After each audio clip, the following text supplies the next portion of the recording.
Ever wondered why villains in movies are often the most interesting characters? Or why people commit acts they know are wrong, then blame it on something got into me? There's a strange truth behind this. The idea of the devil isn't just religious, it's deeply psychological, and it's part of who we are. The concept of the devil isn't just about some red-horned creature from folklore. It actually explains a very real part of human behavior. Psychologists like Carl Jung believed that evil isn't something out there, it's within us. And denying that only makes things worse. In fact, when people refuse to see the dark side in themselves, they often project it onto others. That's how blame, prejudice, and scapegoating happen. The devil isn't just a character, it's a symbol of division. The word devil comes from the Greek diabolos, meaning to divide.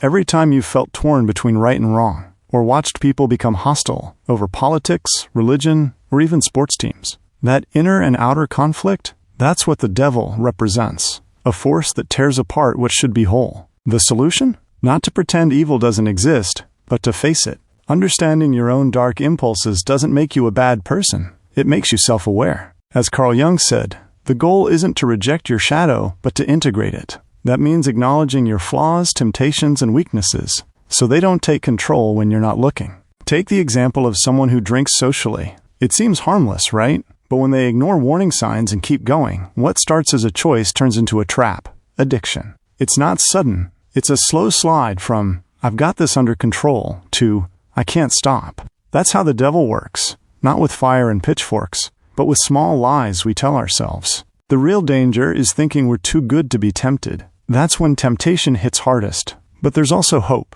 Like Faust in Goethe's tale, even when tempted by power, youth, and pleasure, what saves him in the end is his refusal to give up striving for truth and goodness. It's not perfection that matters, but progress. We often think of evil as something distant, something others do. But the capacity for evil exists in all of us. That doesn't mean we're all bad people. It means we're human. Ignoring this part of ourselves doesn't make it disappear. It makes it more dangerous. Think about how often people blame others for their own mistakes. When something goes wrong, it's easier to say they made me do it than to admit I messed up. This isn't just lying, it's projection. Psychologically, it's when we push parts of ourselves we don't like onto someone else. Instead of dealing with our own anger or envy, we accuse others of being aggressive or jealous. Denying our own dark side can make us blind to how it shows up in real life. For example, the person who insists they would never be capable of cheating might be the one who ends up doing it when they least expect,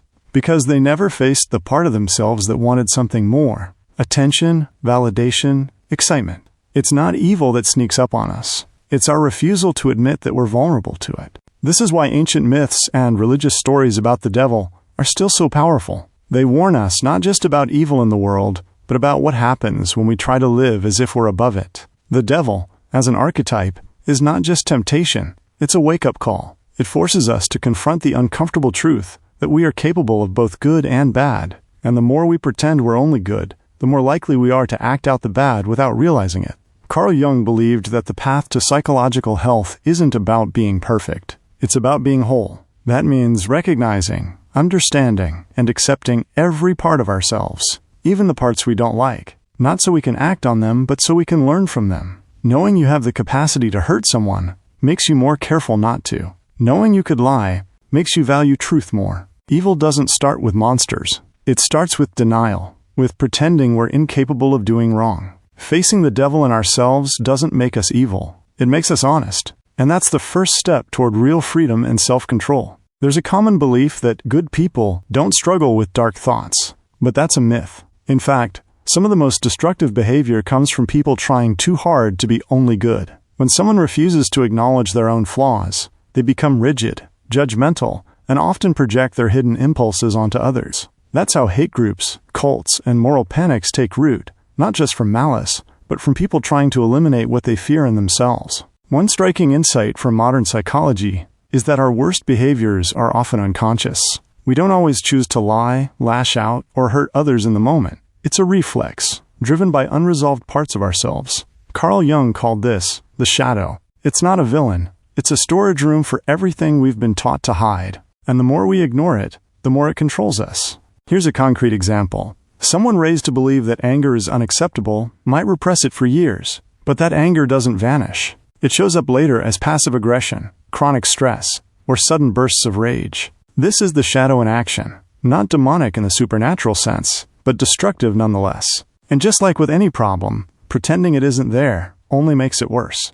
In everyday life, we often see this in people who fall apart during crises. When stress hits, they don't know how to cope, not because they're weak, but because they've never had to confront the parts of themselves that feel helpless, angry, or afraid. These forbidden emotions, left unacknowledged, rise up uncontrollably. Facing the shadow isn't easy. It requires humility. It means admitting, yes, I am capable of selfishness. Yes, I have thoughts I'm not proud of. But doing so doesn't make you a bad person. It makes you honest. It makes you stronger, more resilient, and better able to handle life's challenges without being blindsided by emotions you didn't even know were there. Self-awareness is not about fixing yourself into perfection. It's about understanding your whole self, light and dark. Only then can you truly choose the kind of person you want to be. We often think temptation is obvious, like a devil on your shoulder whispering in your ear. But in real life, temptation rarely looks dangerous. It usually looks harmless, even helpful. It comes as convenience, comfort, a shortcut, or a way to escape discomfort. That's what makes it so effective. One surprising insight is that temptation doesn't just test our willpower, it targets our blind spots. If you struggle with self-worth, temptation might show up as people-pleasing or overworking to gain approval. If you fear failure, it might appear as perfectionism or procrastination. Temptation isn't always about doing something wrong. It's often about doing the wrong thing for the right reason, at least at first. The real danger is when we stop noticing how these little decisions shape our identity. One small compromise doesn't seem like much, but repeated over time, it forms habits. And habits become character. What was once a moment of weakness can become a lifestyle of avoidance, addiction, or deception. A powerful idea here is that temptation isn't just about behavior, it's about belief. Often, it convinces us we are unworthy, unforgivable, or already too far gone. That's when people spiral. They don't give up because they're bad. They give up because they believe change is no longer possible. But it is. Awareness is the first step. The more conscious we are of what tempts us, the more we can respond instead of react. We stop being controlled by impulse and start acting with intention. Strength doesn't mean you're never tempted. It means you've built habits that help you recognize temptation early and resist it before it grows. Just like training a muscle, building character takes practice. It's not about never falling. It's about learning how to get back up. In a world that encourages instant gratification and personal freedom at all costs, resisting temptation can seem outdated. But in reality, self-control is freedom. It gives you the power to say no when everyone else says yes, and to stay true to yourself even when it's hard.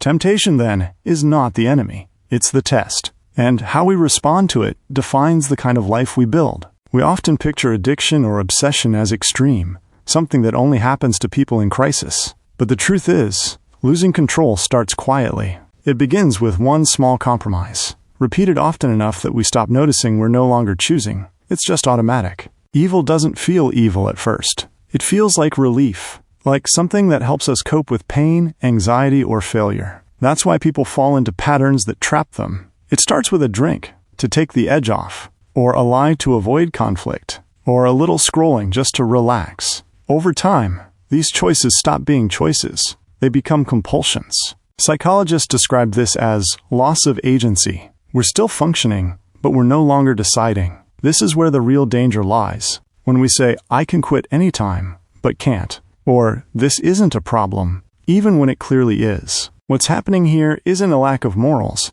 It's a breakdown of inner structure. The part of us that used to guide our choices, the ego, is overwhelmed, and something else takes over. Carl Jung called this a possession by the unconscious, not in a mystical sense, but as a psychological fact. It means we've lost touch with our core identity, and we're being run by emotions, habits, and impulses we don't fully understand. But here's the hopeful part. Recognizing this is the turning point. The same energy that traps us can also wake us up. When we feel the weight of our own mistakes, it creates space for change. It hurts, but it's real. And real pain is often more useful than numbness. It shows us something's wrong and pushes us to find something better. That's why small steps matter. One honest conversation, one day of saying no, one act of reaching out instead of shutting down. These aren't grand victories, but they're how freedom begins. It's also important to remember, No one climbs out of darkness alone. Support matters.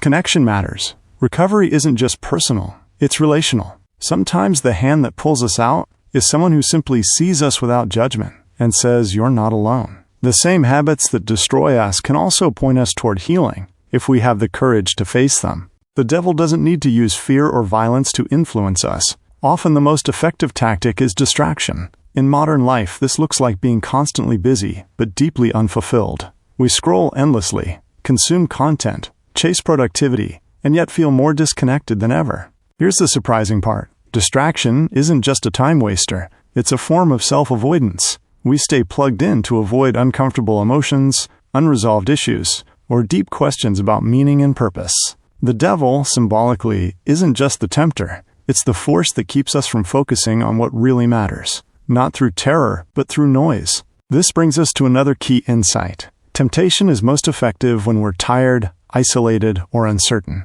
That's when we're most likely to make decisions we later regret. It's also when the inner critic gets loud, telling us we're not good enough, that it's too late, or that nothing we do matters. This voice isn't divine judgment. It's the psychological residue of fear, shame, and unmet needs. One way to fight back is with self-awareness through silence. Taking a break from stimulation, turning off notifications, stepping outside, sitting with our thoughts, can reveal what's really going on inside. This is not easy, but it's necessary. Without silence, we confuse movement with progress and mistake stimulation for connection. Another helpful tool is ritual. Not in the religious sense necessarily, but in everyday practices that bring intention and order to our lives. Whether it's a morning walk, journaling, or having dinner with family, these repeated actions help anchor us. They create a kind of inner armor that makes us less vulnerable to distraction and temptation. We must understand that division, within ourselves or in society, is not just unfortunate. It's a strategy. When people are split, overwhelmed, and isolated, they are easier to influence. The insight here is that unity, within and without, is a form of resistance. When we integrate the parts of ourselves that are in conflict, we become harder to manipulate. And when communities come together, they become stronger than fear. So the devil, psychologically speaking, is not always loud. Sometimes it's the quiet erosion of our attention, our values, and our sense of self. The antidote is not perfection, but presence. The devil isn't just a symbol of evil. It represents the parts of ourselves we refuse to face, the denied fears, the buried shame, the parts we want to hide from others and from ourselves. What's dangerous isn't that this darkness exists, but that we pretend it doesn't. Evil is not the opposite of good. It's what happens when good becomes one-sided. When we try to be purely good, without acknowledging our flaws, we create blind spots. This is how atrocities can be committed in the name of righteousness.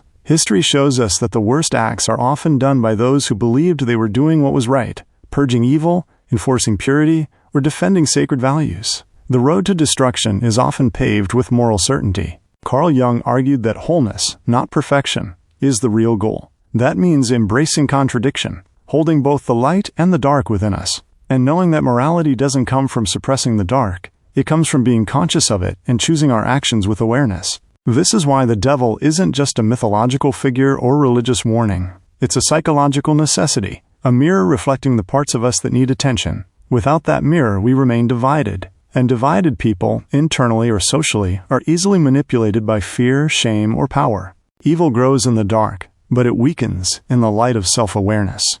Every time we choose honesty over denial, responsibility over blame, and connection over division, we resist what the devil stands for. We are not meant to be perfect. We are meant to be whole. And that means owning our failures, learning from our shadow, and choosing daily, not just to avoid evil, but to understand it. Because only then can we truly be free.